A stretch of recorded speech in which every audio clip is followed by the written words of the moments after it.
The word jihad is mentioned in the Quran about 41 times. The words mercy, peace, and compassion are mentioned about 355 times. Yes, come in. Come on in, Riaz. Sit down, please. Contrary to popular belief in most Western cultures, Islam is a religion that preaches peace and tolerance. Yes, Patricia. If Islam truly is a religion that preaches peace, then how come the world's most troubled spots, the West Bank, Afghanistan, Pakistan, Iraq, they're all plagued with Islamic terrorism? Well, that depends on your definition of terrorism. Some might argue that the U.S. invasions of countries like Iraq and Afghanistan are also acts of terrorism. No, those were acts of war to get rid of despotic regimes. Or means of getting at a country's oil. Conspiracy theories. Well, May I? Yes, please. Go ahead, Riaz. Mr. Khan is right. I mean, if we're talking about terrorists, the world's biggest terrorists are the white superpowers. Come on now. No, really, stop and think about it. Explain 9/11. Okay.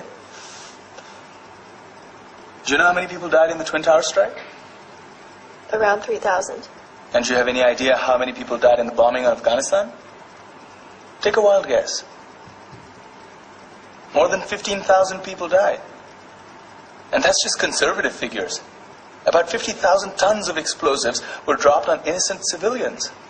Men, women, children. Yeah, but that was because of the Taliban. Now that you brought it up, did you know that the Taliban was a creation of the CIA to fight the Russians? Whatever. They were still harboring terrorists. Yeah, right. Terrorists that were never found. Just like the weapons of mass destruction that were never found in Iraq. Do you want to get into the death toll in Iraq? 500,000 civilians and counting.